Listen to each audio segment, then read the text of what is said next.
Existe muito. Meu amigo Rex Tank, que nos escreve de Salvador, diz o seguinte: não vamos ser politicamente corretos nem hipócritas. Claro que existe o voto de pobre e não há nada de preconceito nisso. É uma constatação. É aquele voto que se vende. É o voto trocado por uma dentadura, por uma camiseta e coisa e tal. Também existe. Concordo, também existe. Só que eu não posso generalizar. Né? O que existe, assim, um costume dentro da nossa fala, do nosso discurso, por causa também dos estudos que nós tivemos, é generalizado em tudo.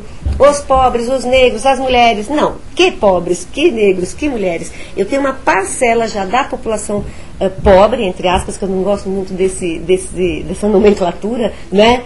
Dessas pessoas, né? Uma parcela dela que ainda está nesse estágio. Mas eu já tenho uma grande parcela conscientizada. Por quê? Porque a prática e a vida cotidiana, né, faz com que as pessoas transformem e ressignifiquem a sua identidade. Então eu tenho muitas pessoas menos privilegiadas, conscientes, e a expressão disso foi nessa eleição, mostrando exatamente o quê? Que muitos veículos de comunicação contra, né, e falando contra o próprio governo, e ele mesmo mostrou, não, eu quero este, eu gosto deste, mesmo que tenha sido por algum motivo assistencialista, seja lá o que for o motivo, ele mostrou que ele queria votar nessa continuidade do governo. A senhora acha que a nossa mídia é elitista, professor? Eu acho que a nossa mídia, ela funciona de acordo com essas relações de poder. Você entendeu? Entendi. Ela vai conforme a maré, né? Não só conforme a maré, porque ela está sempre ligada com o governismo, essa coisa toda, né? Mas também com a postura do dono do veículo de comunicação. Isso daí é natural. Também não há o que se questionar com relação a isso. Se eu tenho um veículo grande, eu sou dona de uma revista de nome, etc., eu quero que você escreva aquilo que está de acordo com a postura da minha revista. E você sabe porque você é da área que isto existe. Olha, não existe, é claro, existe, mas assim, isso existe principalmente entre os grandes veículos. Né? Eu diria que há veículos pequenos que não têm tanta visibilidade, não têm tanta importância e que, no entanto, procuram exatamente dar maior clareza a isso tudo. Como nós estamos fazendo aqui. Exatamente. Né? E nem sempre são bem entendidos. Né? Vale dizer isso daí. Meu querido Mena Barreto diz o seguinte. Primeira pergunta. O fato que aconteceu com essa moça de Bragança, que incitou até o assassinato de um nordestino, culpando os nordestinos pela eleição de Dilma Rousseff, na visão da professora, foi uma atitude da própria moça ou ela teria sido influenciada pela grande campanha que os partidos do candidato derrotado iniciaram logo após a apuração para desclassificar ou diminuir os votos e a importância dos votos que elegeram a candidata Dilma? Depois ele pergunta. Enfim, essa moça acabou sendo o grande bode expiatório de uma grande campanha preconceituosa e difamatória que, evidentemente, não foi ela quem iniciou. Sim, mas não atribuo à campanha do Serra. Na realidade, isso ele é muito mais complexo.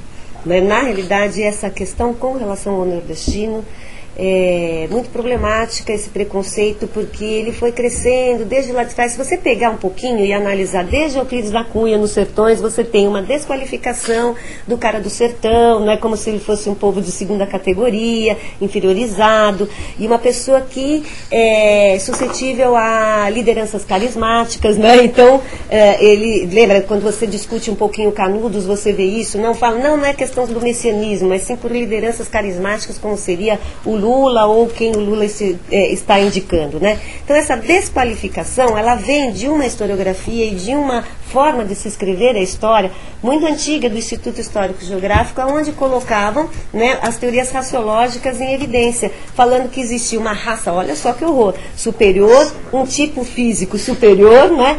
E esse tipo e essa pessoa, ela era construída a partir de padrões determinados, o ambiente onde ela nasceu, né, o tipo de genes, né, vamos colocar assim, olha só, né, familiar dessa pessoa, e aí ela seria taxativamente desqualificada. Então, isso está na nossa vida cotidiana, aparece nos livros didáticos, aparece nas revistas, na novela, E isso vai construindo esse tipo de comportamento que aconteceu lá. Então aí, um motivo, né, uma questão faz explodir, como foi o caso na eleição, né, todo esse preconceito construído durante tanto tempo no nosso país.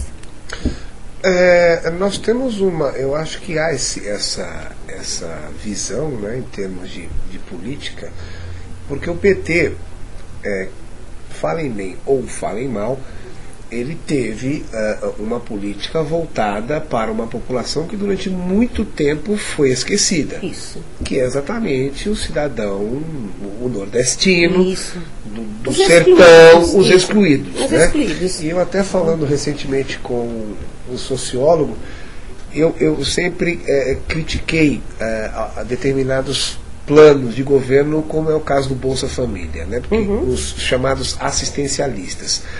Mas ele levantou uma questão e é verdade. Ele falou assim: Marcelo, eu concordo com você que a gente tende a ensinar a pescar e não dar o peixe.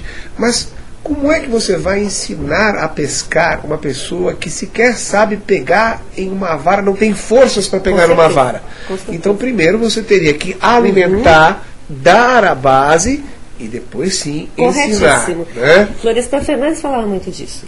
Então você tem, que é um dos, vamos colocar assim, sociólogos fundadores do próprio PT, né? Marilena Chauí, entre outros. Então você tem muitos intelectuais, né, dentro do PT que com seus estudos perceberam isso e foram levantando dentro da história do próprio país. Se eu tenho um povo famélico, uma pessoa que não tem condições nem de, né, aprender porque não tem alimentação, como é que eu vou depois, né, falar, não, eu não vou dar nada a ela para que ela se desenvolva sozinha? É um pouquinho, né, fora de qualquer aplicação isso. Então, realmente, é assistencialista? Sim. Nossa sociedade está acostumada com esse tipo de prática? Sim.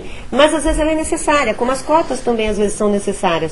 Eu não sou favorável às cotas, mas se eu não entrar e arrebentar a porta, né, para poder começar a agir, eu não tenho saída. Então a cota, né, todas essas cotas, essas medidas, elas são necessárias temporariamente. Mas balizar, aí que vamos entrar num outro assunto que eu não queria, essa questão das cotas. Sim. Porque, ok, mas balizar a cota, por exemplo, vamos fazer uma cota para negros. Quem é negro nesse país? Essa é a primeira pergunta. Sim, mas na realidade, quando a cota dos negros foi discutida e implementada, foi no seguinte sentido, é que nós temos, a nossa sociedade tem uma dívida muito grande para com os negros, vamos colocar assim. Por quê? Primeiro porque nós inventamos o negro é uma invenção. Certo? O branco inventou o negro, que existe o quê? Várias nações africanas, e já é um preconceito, são várias nações africanas. Segundo, que nós tivemos uma das escravidões mais perversas de todas, aonde você tem essa pessoa sendo colocada como objeto mesmo, a mulher negra como objeto sexual, para iniciar, né, a sexualidade dos senhores, dos filhos dos senhores, os filhos que nasciam dessa relação, uma bastardia não colocada dentro da sociedade, um preconceito muito grande. Aquilo que nós falamos no início, existe uma ideia de democracia racial, só que isso não existe no nosso país. Tanto que quando você vê na vida cotidiana, né, ela aparece constantemente em vários casos de polícia, vários casos isso aparece. É lógico que nós somos mais flexíveis, porque o próprio português já tinha essa flexibilidade, né, essa coisa da miscigenação muito fácil lá anteriormente, né? Então isso é muito legal da nossa população, essa mestiçagem, né, que nos faz mais diferente, né, mais interessante até, uma mistura de culturas, né? Muito interessante. Porém, se a cota de negros não fosse implementada, nós ainda teríamos poucos negros na mídia, poucos negros nas novelas. Sem percebido, foi a cota que forçou que aparecesse negros com posição social melhor na novela da Globo. Foram as cotas, entendeu? De uma certa forma. Mas a cota, você está falando de educação? Não, se você discute a cota para isso, você já está discutindo a questão em todos as questões. Então, tantos negros têm que aparecer na mídia, tantos comerciais têm que aparecer negro, percebeu isso? Mesma coisa para as mulheres, né? Se você não abrisse as portas colocando que no mínimo 20% a 30%, né, dos partidos políticos tinha que ter nas cadeiras de poder, né, as mulheres concorrendo, elas não iriam, por elas mesmas, não pelos homens, Porque pensa bem, você não está acostumado com um tipo de poder. De repente, né, você não vai. E outra coisa, para você se tornar uma mulher política, você tem que abrir mão, às vezes, do que é construído como feminino, da sua casa, dos seus filhos, daquilo que você está acostumada, né, que é uma área de conforto e, historicamente, feita para a mulher, né? Vamos colocar assim, foi colocado como se fosse do mundo feminino. E aí, como é que você tem? Se você não coloca a cota, ela não vai. E agora, nós temos uma presidente. O que eu acho, diga-se de passagem, uma grande sacanagem o que estão fazendo, né? Porque essa história de... A própria imprensa, eu faço minha culpa como jornalista, essa história, todo mundo fala, a primeira mulher a chegar à presidência, uma mulher na presidência, né? Quer dizer, ninguém vê a capacidade de Dilma Rousseff. Sempre colocam primeiro, sempre colocam a primeira, a qualidade de mulher, né? Quer dizer, ela é mulher. Primeiro, aí depois ela é competente, ela tem qualidades, ela enfim. Mas é uma outra conversa. Mas é a mesma coisa que nós tivemos um operário. Exatamente.